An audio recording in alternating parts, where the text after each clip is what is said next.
Hello दोस्तों, आपका स्वागत है WR स्टडी पर।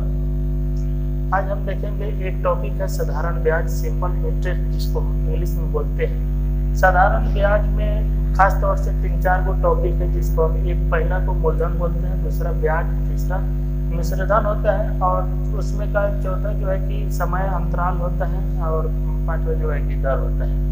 हम देखेंगे सबको बारी बारी से, जो है कि सारे टॉपिक को हम जो है कि देखेंगे, समझेंगे।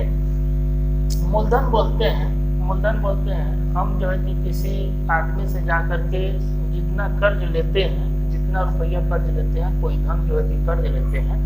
मान लिए कि हम जा करके 1000 रुपया किसी से मैंने कर्ज लिया, 1000 रुपया किसी से कर्ज लिया, तो जितना पैसा कर्ज लिया उसको हम मूलधन बोलेंगे। जितना पैसा कर्ज लिया उसको मूलधन। मान लीजिए कि हम 1000 रुपया किसी से जा करके कर्ज लिया, 1000 रुपया किसी से कर्ज लिया। कोई कितना भी कर्ज ले सकता है, उसमें कोई दिक्कत नहीं है। हम मान के बना रहे हैं कि जैसे कि 1000 रुपया अगर कोई कर्ज लिया तो मूलधन क्या हो जाएगा, मूलधन जो है कि 1000 रुपया हो जाएगा। और ब्याज बोलते हैं, ब्याज मान लीजिए कि 1000 रुपया हम कर्ज लिया और उसको 1200 रुपया ले आकर के कुछ दिनों के बाद में, कुछ समय अंतराल के बाद में 1200 रुपया ले आकर के हम उसको दिए। तो जितना अधिक पैसा दिए ना उसको ब्याज बोलेंगे। सिंपल इंटरेस्ट मतलब सिंपल इंटरेस्ट, साधारण ब्याज है, चक्रवृद्धि ब्याज नहीं। चक्रवृद्धि ब्याज को हम लोग आगे डिस्कस करेंगे। ये सिंपल इंटरेस्ट है, ये साधारण ब्याज है। ये सिर्फ मूलधन का जो है कि जितना मूलधन रहता है उतना ही का ये ब्याज लगता है। तो हम क्या किए, 1200 रुपया ले आकर के उसको दिए।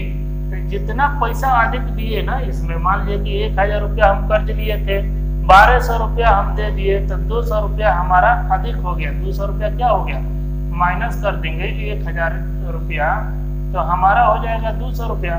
ये 200 रुपया जो हुआ ना, यही जो है कि हमारा ब्याज निकल गया। 200 रुपया ब्याज हो जाएगा हमारा। अब जो है कि मिश्रधन उसको बोलते हैं जो मूलधन अब प्लस जो है कि ब्याज दोनों मिला के किसी समय अंतराल के बाद हम देते हैं। तो जैसे कि 1200 रुपया हम दिए थे, यही 1200 रुपया हमारा क्या हो जाएगा, यही 1200 रुपया मिश्रधन हो जाएगा। यही 1200 रुपया मिश्रधन हो जाएगा। मिश्रधन को हम लोग ए से डिनोट करते हैं, और ब्याज को सिंपल आई मतलब सिंपल इंटरेस्ट से हम SI से इसको व्यक्त करते हैं। उसके बाद में मूलधन को P से व्यक्त करते हैं। मूलधन को प्रिंसिपल बोलते हैं इंग्लिश में, और ब्याज को इंटरेस्ट बोलते हैं। मिश्रधन को अमाउंट बोलते हैं, और समय अंतराल को टाइम पीरियड बोलते हैं। अगर किसी मान लीजिए कि 2 महीने के बाद में हमने दिया है, ये पैसा है किसी से 1000 रुपया ले, और उसके बाद में 2 महीने के बाद में, 2 महीने के बाद में क्या हुआ, 2 महीने के बाद में या 2 वर्ष के बाद में, 2 वर्ष के बाद में हमने ले आकर के 1200 रुपया दिया। तो 2 वर्ष के, ये जो 2 वर्ष है समय अंतराल, इसी को समय अंतराल बोलेंगे। ये 2 वर्ष हमारे लिए समय था पैसा जो है कि देने के लिए। दर बोलते हैं जिस दर से हम जो है कि पैसा का ब्याज निकालते हैं, रुपये का जिस दर से ब्याज निकालते हैं। मान लीजिए कि जो है कि दर, जैसे कि कोई बोल देगा कि हमारा अगर 3% चाहिए ब्याज, तो 3% मतलब 100 रुपये में 3 रुपया ब्याज चाहिए। अगर 100 रुपये किसी से लेते हैं तो अगर 3% वार्षिक ब्याज लग रहा है, मान लीजिए कि ये वार्षिक का मतलब होता है कि ये वार्षिक में लग गया, वो 1 वर्ष में इतना ब्याज लेगा। अगर 100 रुपया लिए हैं तो 1 वर्ष बाद यह 103 रुपया हो जाएगा। इसी तरीके से अगर मान लीजिए कि 6 माही, तो ये 6 अगर माही है, 6 माही है, तो 6 माही है तो ये हो जाएगा 6 महीना के बाद में 103 रुपया हो जाएगा। और 1 साल के बाद में 103 रुपया नहीं है, फिर 3% बढ़ेगा तो फिर 104 रुपया, मतलब 6 महीना के बाद में 103 रुपया हो जाएगा। इसी तरह हम सब टॉपिक को समझ लिए हैं। अब आगे कुछ क्वेश्चन को हल करने का जो है कि कुछ फार्मूला देखेंगे, आसान फार्मूला देखेंगे, जिसके माध्यम से कोई भी क्वेश्चन को हल किया जा सकता है। दोस्तों कुछ फार्मूला को हम देखेंगे। साधारण ब्याज इक्वल टू होता है मूलधन गुने दर गुने समय बटा 100 होता है। मूलधन हम बता चुके हैं, दर बता चुके हैं, समय बता चुके हैं। और जब साधारण ब्याज हमको निकालना रहेगा, क्वेश्चन में साधारण ब्याज निकालने का बोलेगा, तो हम क्या करेंगे, तीनों को गुना कर देंगे। मूलधन गुने दर गुने समय, एकदम सिंपल है। मूलधन गुने दर गुने समय बटा 100, 100 से हम भाग दे देंगे तो जो है कि हमारा साधारण ब्याज निकल जाएगा। इसी फॉर्मूले से ये तीनों फॉर्मूले हैं। जैसे अब मान लीजिए कि मूलधन निकालना है, तो मूलधन निकालना तो एक तो इसमें रख के भी बना सकते हैं, सबके जगह पर उसका मान रख के हम निकाल सकते हैं। फिर हम क्या कर सकते हैं, उसको मूलधन इक्वल टू हो जाएगा, ये 100 इधर आएगा तो गुना में हो जाएगा, इधर भाग में है तो इधर आएगा तो गुना में हो जाएगा, साधारण ब्याज इक्वल टू 100 हो जाएगा। फिर उसके बाद में दर गुने समय बच गया तो ये आकर के नीचे भाग में हो जाएगा, दर गुने समय हो जाएगा। फिर उसके बाद दर इक्वल टू तो साधारण ब्याज गुने 100 बटा मूलधन गुने समय हो जाएगा। फिर उसके बाद समय इक्वल टू हो जाएगा साधारण ब्याज गुने 100 बटा मूलधन गुने दर हो जाएगा।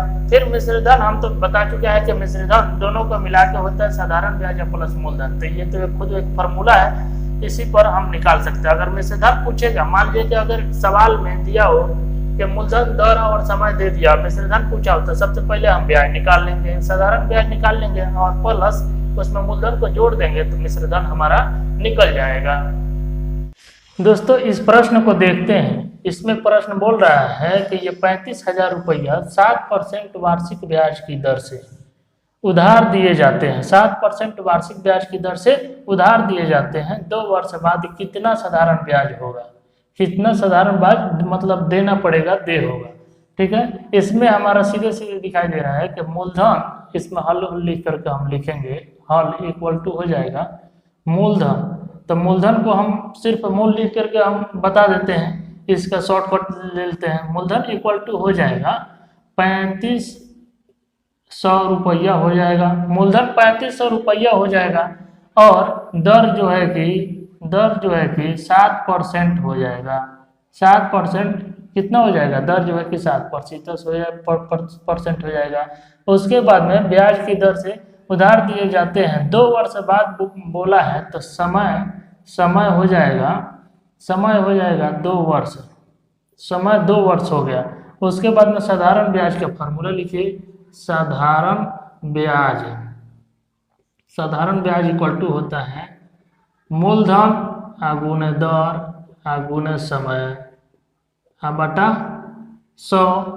सिंपल है एकदम, पूरा सिंपल इसका नाम है। 3500 रुपया गुने दर हो जाएगा 7%, तो 7 हो गया। फिर उसके बाद में 2 वर्ष हो गया, फिर उसके बाद में 100 से हम क्या करेंगे, भाग दे देंगे।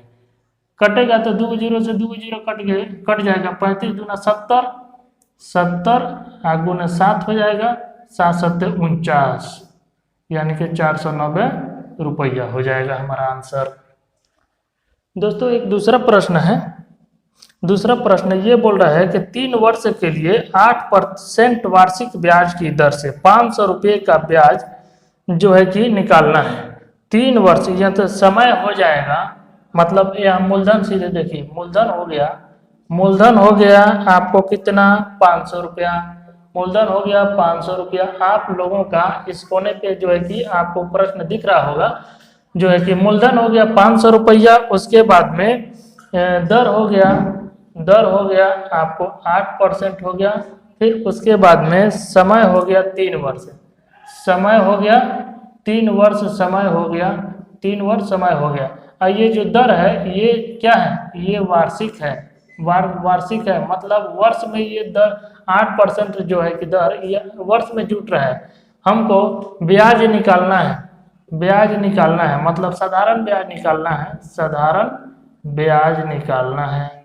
तो साधारण ब्याज का फॉर्मूला हो जाएगा मूलधन गुने दर गुने समय बटा 100 इक्वल टू हो जाएगा 500 गुने दर हो जाएगा 8 गुने समय हो जाएगा 3 बटा 100।